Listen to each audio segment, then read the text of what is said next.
I'm national correspondent Kayla Gaskins here in Washington. We're continuing to follow the ongoing conflict in the Middle East, and here to help us break down some of the latest developments regarding the conflict with Iran is Israel's ambassador to the U.S., Dr. Michael Leiter. Ambassador, thank you so much for taking the time to talk to us today. It's good to be with you, Kayla. Thank you.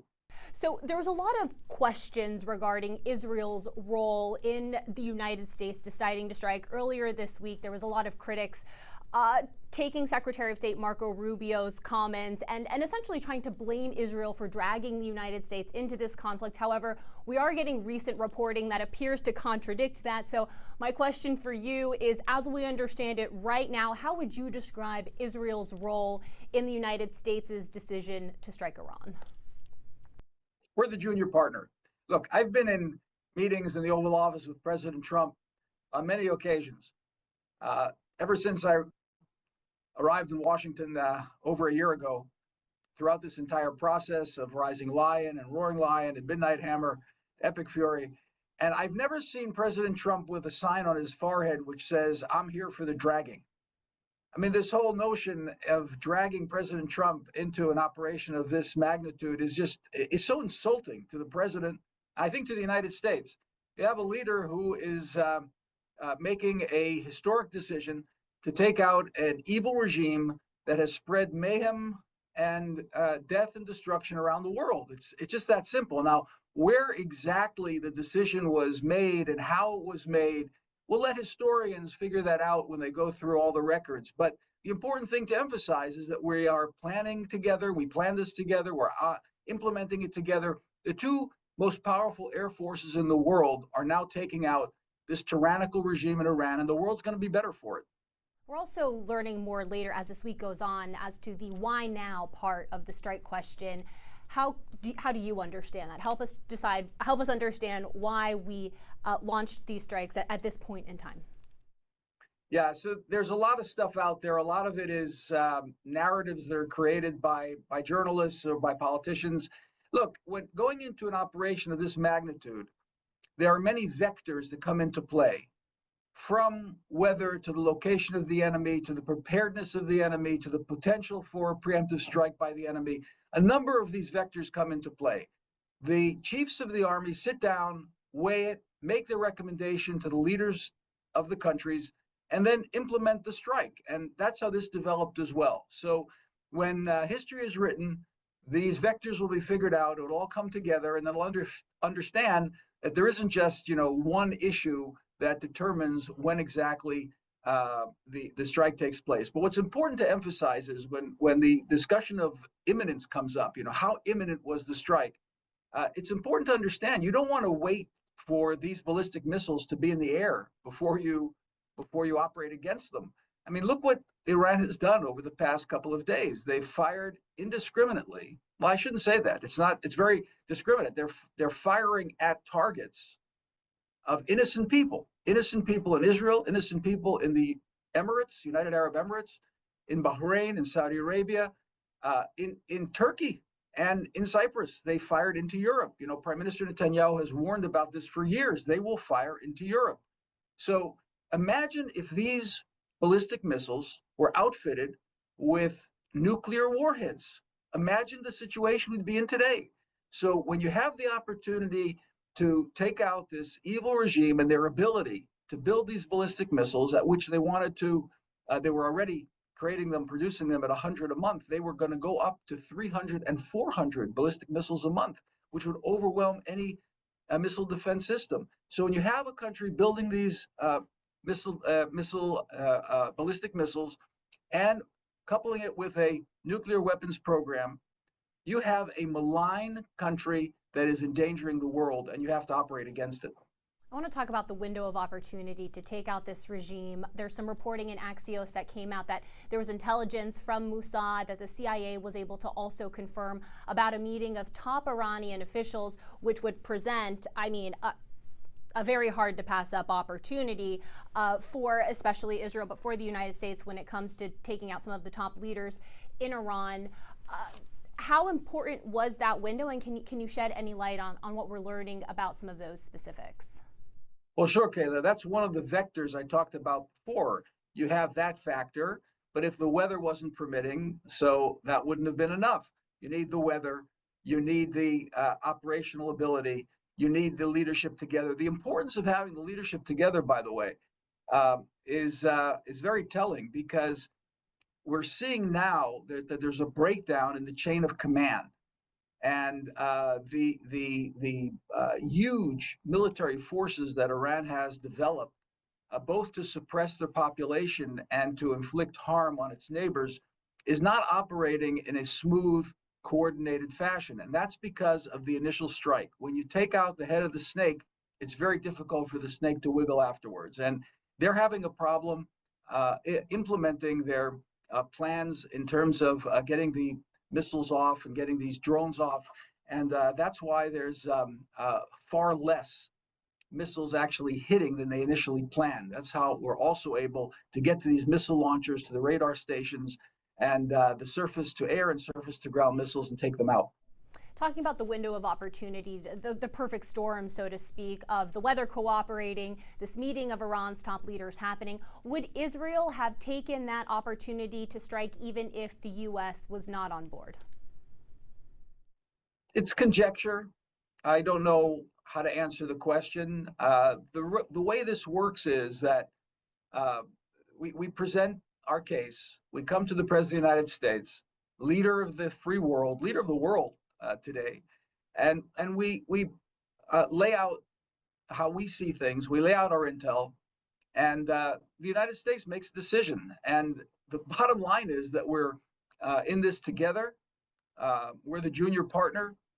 The United States is our senior partner. And together we're carrying out what is really historical. I mean, I think right now the two leaders of their country are like Roosevelt and Churchill, defeating Nazism in the Second World War. We're defeating this Islamism, which also intends to control the world and really murder. I mean, look, they have no problem murdering their own people, tens of thousands of their own people in 72 hours. Imagine what they do to us, what they do to you, what they do to the rest of the world that doesn't line up behind them. So I think the important thing to emphasize is the collaboration. There's never been a level of collaboration between two armies and between two countries as there is today between the United States and Israel. Would you say regarding this conflict, the U.S. and Israel are on the exact same page as far as the outcome of what both sides are aiming for? You know, people talk a lot about are we into regime change or not? Look, we're into regime collapse right now. Regime change is something that has to come from the people of Iran. And the people of Iran have a glorious civilization. They have a glorious past. They're very pro-Western. You know, if you assess the Middle East, you'll find that the most pro-Western country is Israel. But the second most pro-Western country is Iran. It's just being run by these fanatics, these apocalyptic lunatics who have really raped the country for 47 years and have spread destruction around the world for 47 years. 80% of the population of Iran is opposed to this regime. Okay, they barely have 20% support. So once we collapse this regime, the people of Iran will be able to choose for themselves who their leadership should be. And what we're hoping will develop is a transitional government comprised of opposition factions that will then move the country into a period of calm and security, and then to a period of free and open elections. That's ultimately where we'd like to see Iran go. And I think that's where the majority of the people want to see it go. But for now, our objective is making sure there is not a government in Tehran that can export terror and death. Yeah, some of the other new reporting that's coming out is, you know, every time I think Defense Minister Israel Katz for Israel said every time they elect a new Ayatollah or select a new leader, that man has a target on his back, and I guess we'll have a target on his back until there is none left. So the way I understand it is Israel wants to make sure this regime collapses, and then it's up to the Iranian people what's next. Is there any conversations that you know of or that you're able to speak of between Israel and some of these opposing factions regarding helping that transition takes place if we get there? Well, first of all, we're on the same page in this regard with the administration, with the Trump administration. And in terms of conversations with the opposition, you know, For years, our think tanks have been engaging with various opposition parties, Iranian groups, and it's all been in the context of trying to coax them into unity. I mean, the biggest problem with Iran over these years of Ayatollah domination is that all of these groups opposed to the Ayatollahs were not able to unify, were not able to get together. And if they're going to have a future, they're going to have to unify right now. I mean, so anything we can do to coax them into that, I mean, we can't force them into that. They have to take charge of their own country. Democracy has to spring from the roots up, from the people, from the will of the people. And the will of the people is there. They just have to bring it together. They just have to actually put it into words and into action and make it real, make it come alive. What do you make of some of the critics here in the United States that are strongly opposed to this war, even some of President Trump's own party? There's some pretty loud voices among the MAGA coalition who do not believe we should have any part in this at all. What do you have to say to them? Well, you know, I don't want to wade into the domestic debate here. I'm a representative of Israel here in Washington. All I can say is I think that if many of the critics would be witness to how the president makes decisions, I think they'd probably leave their criticism aside. The president is operating, and he has emphasized this both privately and publicly. He's operating in the best interest of the American people. The idea, you know, that you can, just coast into destiny and ignore the fact that there is real evil out there that is intent on challenging your right to life, okay, is unrealistic. I mean, anybody who studies history, ever since history has been recorded, is that there are malign influences, there are malign intentions, there are malign countries, there are malign governments that are set out to destroy those who are weak, who are not willing to stand up and fight for their existence. And the Iranians, I mean, look, I grew up in an era here in the United States when we knew there was a communist empire in the Soviet Union that was intent on embracing the world and taking over the world. And now we have this Islamic fanaticism, which is certainly not engulfing all of Islam. I mean, we saw moderation. We saw the Abraham Accords that were ushered in by President Trump, where we saw moderate Arab regimes come and make peace, not only with Israel, but really with the West, with Western civilization, with Judeo-Christian civilization. But Iran is leading this theological fanaticism within Islam, which says, no accommodation with Israel, no accommodation with the West, no accommodation with the United States or with Judeo-Christian civilization. And their intent on using, I mean, look, if anybody has any doubt that they would use their weapons against the West, it has been put to rest this week. They've fired into Europe. The moment they get a nuclear bomb, they're going to use it. And the moment they get intercontinental ballistic missiles, they're going to use it on the United States. You don't have intercontinental, which was part of their program, if you're not focused on a country across the ocean. I mean, it's the United States that they're focused on. They have referred to us repeatedly as the little Satan. They refer to the United States as the great Satan. And the one thing that we've learned from the Holocaust is when somebody says they're intent on destroying you, you better believe them. Okay? So the president is leading this operation of Western civilization against those who would deny and destroy Western civilization. And he really deserves all the support that he can get. As Israel's representative to the United States, do you have any concerns about how this conflict will impact perceptions by Americans of Israel?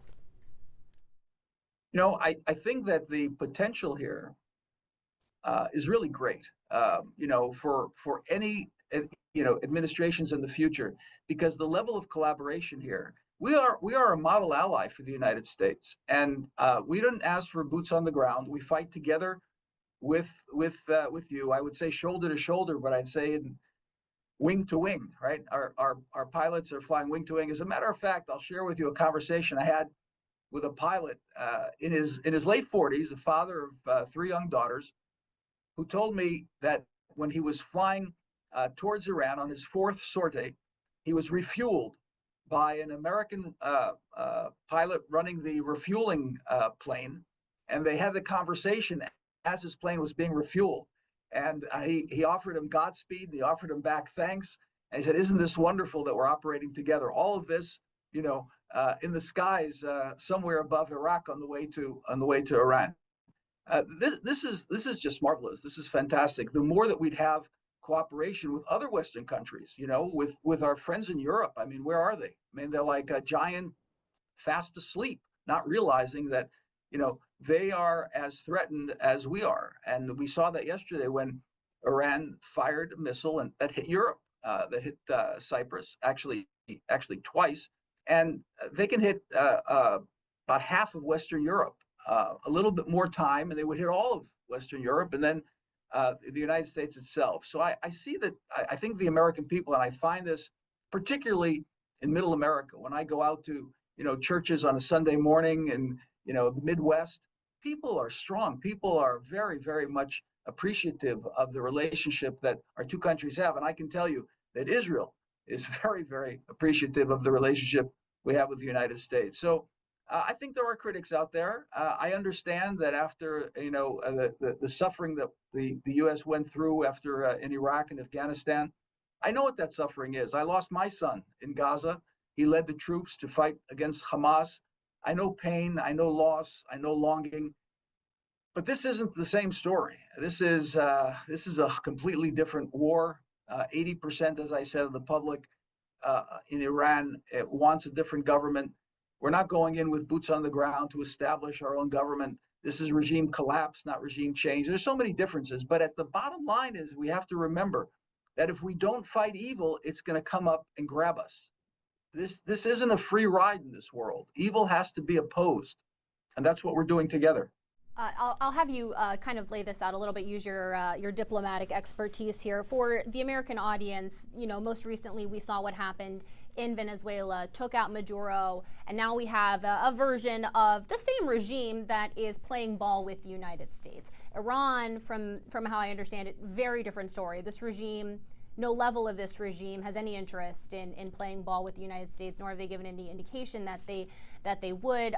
So I guess it's not really a question, but it's a concept that, when we're comparing, two recent military actions the United States have taken, we're dealing with very different societies, very different systems here, and that's why Israel is going for complete regime collapse, and unlike something we had in Venezuela. Sure. You're absolutely right. Look, Maduro was a drug dealer. He's a thug, and once his replacement was willing to cooperate and stop the drug trade and pay back the United States for all of the riches that they've robbed the U.S. of.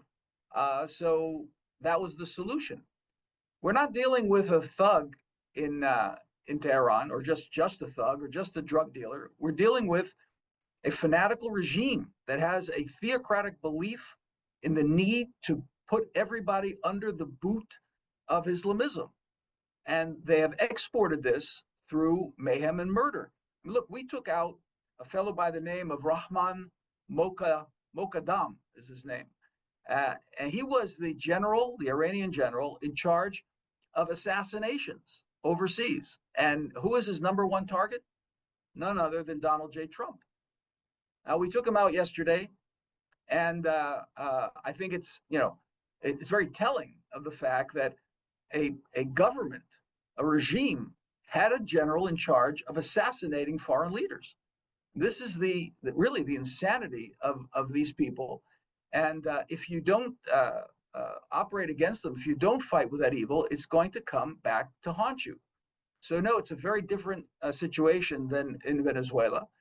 If we could have implemented such a clean and aesthetic operation in Tehran as we did in Venezuela, then okay. But look, Tehran has a huge military force. There are various military forces. Their apparatus is about 1 million strong, but they're starting to crack. That's the important thing. They're starting to crack, and they have many, many, many, many missiles, thousands of these short-range and medium-range missiles that have to be destroyed. The industry that produces them is now being destroyed as we sit and talk. Both of our air forces are concentrated on that. The leadership that is directing all of this evil has to be taken out.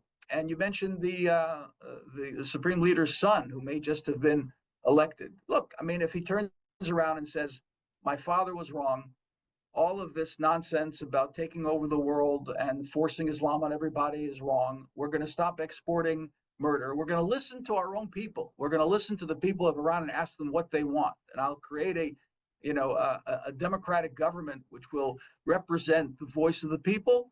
Okay, well, so be it. Then he won't have to, shorten his life. But if he goes in the way of his father, he had better invest in a plot about, that will take him about 6 feet under.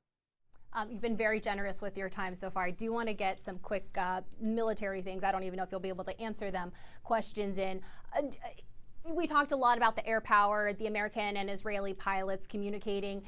Can this be accomplished with no boots on the ground, whether those boots are Israeli or American? I believe so. We believe so. And the nature of this operation, all the planning has been done in such a way where there isn't a military need for boots on the ground. The objective here, once you take out the launchers, the surface-to-air missile launchers, the surface-to-surface missile launchers, the radar stations, okay, the production capacity of these missiles, the production capacity of enriching uranium. Once all that has been removed, this regime has nothing left. Okay, they have nothing left to stand on, and we're beginning already to see cracks in the system, where officers are saying, "I don't want to take part in this." They're looking for excuses to, leave their This is on the Iranian side. On the Iranian side, absolutely. Now, once those cracks grow into larger chasms, we're going to see a situation where the edifice will collapse. And once it does, it's an excuse or an invitation for the people to come out and take back their lives. This is a country of 92 million people, and they have a brilliant civilization. They have a very rich past, and they want a very rich future, and they don't want to keep this boot of tyranny on their necks any longer. So what we have to do is facilitate. Again, I'm talking about regime collapse. We collapse the evil. That will allow the good to rise to the surface. What about concerns of munition stockpiles and the ability for a sustained conflict? Are you aware of any of those concerns? And if so, how's that being mitigated? Well, the important thing, again, is the ballistic missile production and their existence in stockpiles. They have to be destroyed, and that's what we're focused on from the air. By the way, today was a rather historic day. One of the F-35 pilots took out, for the first time that an F-35 took out a fighter plane in the skies and didn't just, fire ordnance onto the ground. This was one of our pilots. They took out a Yak-130, which is an Iranian fighter jet. We took it out, and that's a historic event. So it's going well. It's going according to plan.